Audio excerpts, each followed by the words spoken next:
Hi guys, அனைவருக்கும் வணக்கம். Welcome back to our channel. நேற்று ஐபிஎல் பார்த்திங்க அப்படின்னா பஞ்சாப் கிங்ஸ் அண்ட் ஜிடி ரெண்டு பேருக்குமான அந்த மேட்ச் வந்து நடந்திருக்கும். இந்த மேட்ச்சில் பார்த்திங்க அப்படின்னா ரெண்டு டீமே ஒரு டஃப்பான டீமாக இருக்கும் அப்படிங்கிற மாதிரி எதிர்பார்க்கப்பட்ட நேரத்தில் பார்த்திங்கன்னா ஃபஸ்ட்டு டாஸ் வின் பண்ணிட்டேன் பஞ்சாப் பார்த்திங்க அப்படின்னா நாங்கள் வந்து பால் பண்ணிக்கிறோம் அப்படின்னு சொல்லி பவுலிங் வந்து சூஸ் பண்ணுறாங்க.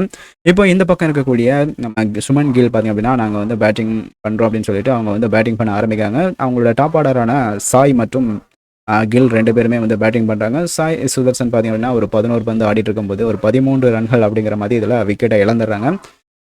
சுமன் கில் வந்து ஒரு 27 பந்துக்கு ஒரு 39 ரன் அப்படிங்கிற மாதிரி அவர் ஆடுறாரு. சரி, இதுக்கப்புறம் யார் பார்க்கும்போது ஜாஸ் பட்லர் அவருமே வராரு. 33க்கு வந்து ஒரு 38 ரன்கள் அப்படிங்கிற மாதிரியும், அதே போல் கிளென் பிலிப்ஸ் அதே போல் வந்து அவருமே ஒரு 17 பந்துக்கு 25 ரன்கள் அப்படிங்கிற மாதிரி அடிக்கிறாரு.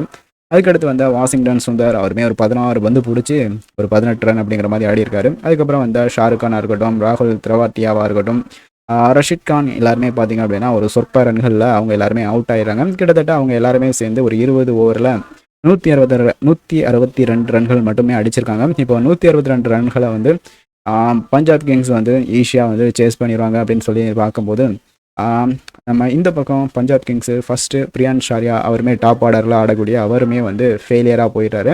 8 பந்து ஆடி 7ல் அவுட் ஆகிறாரு. அதுக்கப்புறம் பிரப் சிம்ரன் அவருமே ஒரு 24 பந்து ஆடி 37 ரன்ஸ் அடிக்கிறாரு.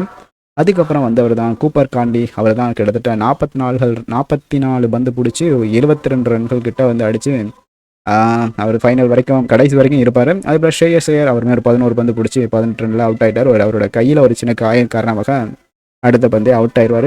அதுக்கப்புறம் வந்து எல்லாருமே ஒரு சொற்ப ரன்கள் தான். அதுக்கப்புறம் ஷேவியர் பாட்லர் அவர் தான் வந்து கூப்பர் கான்லி கூட கடைசி வரைக்கும் நின்று அந்த வின்னிங் ரன்ஸை வந்து ஈஸியாக அடிச்சிருவாங்க. கடைசியாக பார்த்திங்க அப்படின்னா 20வது ஓவர்களே பார்த்திங்க அப்படின்னா இந்த மேட்ச்சு சரி போகும், அதுக்கு முன்னாடியே முடியும்னு சொல்லி நினைக்கும் போதே பார்த்திங்க அப்படின்னா அதுக்கு முன்னாடி இந்த மேட்ச் வந்து முடிச்சிடுறாங்க. இந்த மேட்சிங்கில் பார்த்திங்க அப்படின்னா ஒரு பக்கம் முகமது சிராஜ் அவர் நல்லாவே போட்டார். அவருக்கான ஓவர் கடைசி வரையில் கொடுக்கவே இல்லை. பட் என்னன்னு தெரியல, இந்த ஃபர்ஸ்ட் மேட்ச் அப்படிங்கிறதுனால ஒரு சில குறைகள் எல்லா டீமும் இருக்குது. அதே போல் பார்த்தீங்கன்னா பஞ்சாப் கிங்ஸ் லாஸ்ட் இயர் எங்கே விட்டுருந்தாங்களோ அந்த ஃபைனலில் அங்கேருந்தே திரும்ப அவங்களோட மேட்சை வந்து ஸ்டார்ட் பண்ணியிருக்காங்கன்னு தான் சொல்லணும். ஏன்னா லாஸ்ட் இயர் வந்து கடைசி வரைக்கும் போய் ஆர்சிபி கூட அந்த ஒரு ஃபைனலில் வந்து தோற்றுருவாங்க. இல்லை அப்படின்னா அந்த மேட்ச்சை வந்து அவங்க வின் பண்ணியிருந்தாங்கன்னா அவங்க தான் டிஃபெண்டிங் சாம்பியனாக இருந்திருப்பாங்க. பட் இந்த வருஷமும் பார்த்திங்க அப்படின்னா அவங்களோட டீம் வந்து ஓரளவுக்கு ஸ்ட்ராங்காக தான் இருக்குது. மிடில் ஆர்டரில் வந்து கூப்பர் கான்லி நல்லா பெர்ஃபார்ம் பண்ணியிருக்காரு.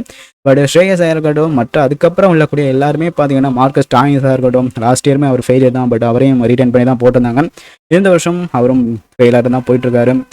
யான்சன் அவருமே வந்து பவுலிங்கில் அவர் பெஸ்ட்டாகவே வந்து பண்ணியிருக்காரு. சகலாக இருக்கட்டும், இந்த பக்கமும் பார்த்திங்கன்னா பவுலிங்கில் ரபாடா மட்டும் கொஞ்சம் அடி வாங்கினார். அதே போல் அசோக் சர்மா அப்படிங்கிற நியூ பாலர் ஜிடி பக்கம் எடுத்திருக்காங்க, டொமஸ்டிக் பிளேயர், அவரும் கொஞ்சம் அடி வாங்கினார். அதே போல் ரஷித் கானாக இருக்கட்டும், வாஷிங்டன் சுந்தர், ரிஷித் கிருஷ்ணா தான் நேற்றுக்கான மேட்ச்சில் அந்த பக்கம் 3 விக்கெட்டை வந்து தகர்த்தினார். மற்றபடி பார்த்திங்க அப்படின்னா எல்லாம் ஓரளவுக்கு டீசெண்டாக தான் இருக்குது. ஏன்னா இது முதல் மேட்ச், ஏன்னா இப்போ தான் வந்து ஐபிஎல் ஸ்டார்ட் ஆகி போயிட்டுருக்கு எல்லா டீமுக்குமான அந்த ஃபர்ஸ்ட் மேட்சுங்கும் போது அவங்களுக்கு வந்து எந்த மாதிரி இடங்களில் வீக்னஸாக இருக்குது அப்படிங்கிறத தெரிஞ்சுக்கிறதுக்கு இந்த ஃபர்ஸ்ட் மேட்ச் உங்களுக்கு ஒரு பெரிய யூஸ்ஃபுல்லாக இருக்கும். அதே கிளென் பிலிப்ஸாக இருக்கட்டும், அவருமே வந்து நல்லாவே பண்ணார். அதுபோல் அந்த டீம்லேயுமே ஒரு சில குறைகள் இருக்க தான் செய்யுது. அடுத்த மேட்ச்சில் என்ன நடக்குன்னு பார்க்கலாம்.